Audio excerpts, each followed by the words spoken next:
Hello, we are Paulina Treviño, Ana Lucia González, Ana Sofía Villarreal, and Valeria Murillo, and we will be talking about the organization Voz Pro Salud Mental, also known as Voice of Mental Health in Mexico.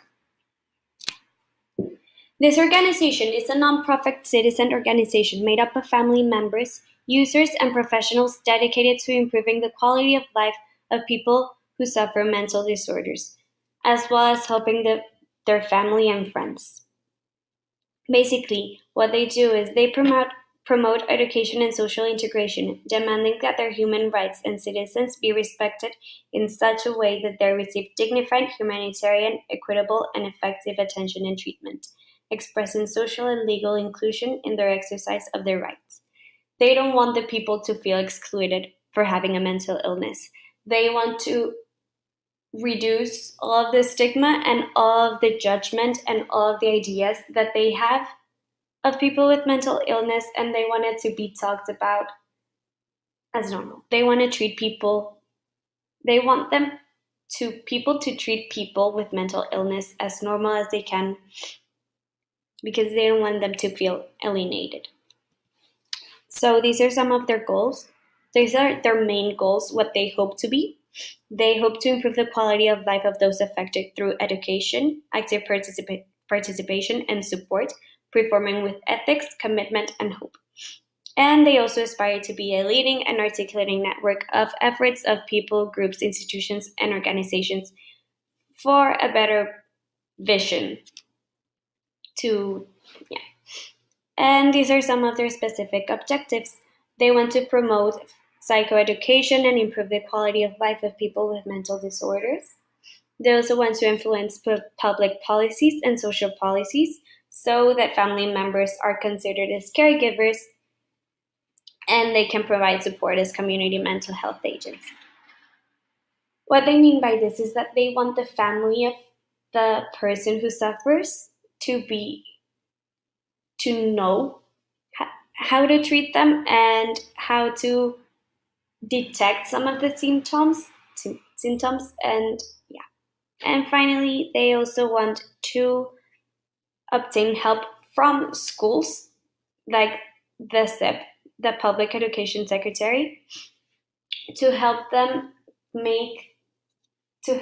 teach about mental health in their schools, so the children from a young age already know how to treat them and what to do. They also want to manage and achieve alliances with health institutions to sensitize mental personnel. And they also want to promote a new cultural and mental health to reduce stigma, discrimination, and rejection of people with mental disorders and their families. Like I said, they want people to treat mental health as normal as they can. Like it is another illness, and with the right treatment, it can be treated. It can be not cured, but treated. They specialize in a lot of types of illnesses, like major depression, anxiety disorder, borderline personality disorder, schizophrenia, OCD, dual pathology, psychosis, and psychopathy. They don't care about the age, they don't care about the gender, they just specialize and want to help with the people who suffer any of this type of illness. It doesn't matter if it's another one. How they reach people, they offer some courses to help people who are suffering from mental health. It doesn't matter how much courses they need to go, but they also reach people by family, friends, people who suffer, and support groups. The people who suffer and support groups are for the people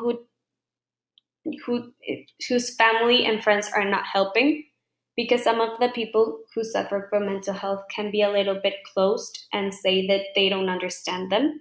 So it's better for them to go with people who have already suffered or are still suffering, or go with a professional who can understand them and understand their needs and how they're feeling, so they can break through a little bit more than the family and friends can. Like I've mentioned before, they offer some courses.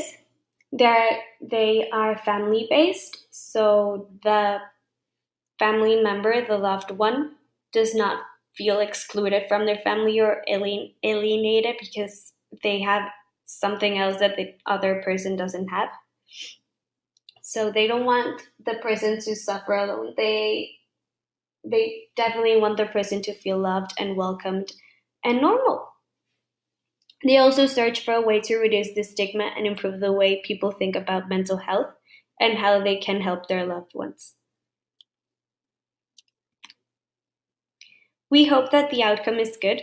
We believe this organization has its best interest at heart, and they are doing the best they can to reduce the stigma and reach a new goal, that is normalizing mental health. The way they're trying to reach the audience is personally the right way, but they can also find help by going with professionals.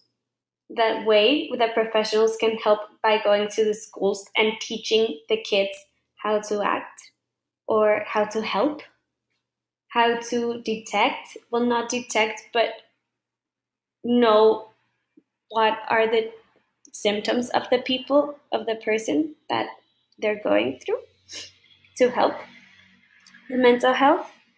So, because they also should promote also going to a professional because there's so much that family and friends can do, but talking to someone who has been going through it, it's amazing, and it could be a good light at the end of the tunnel moment for them. Speaking to someone who definitely understands them. That is such a great thing that they're promoting. Yeah. So thank you for listening to our video, and we hope we said everything we need to say about this great organization in Mexico. Thank you.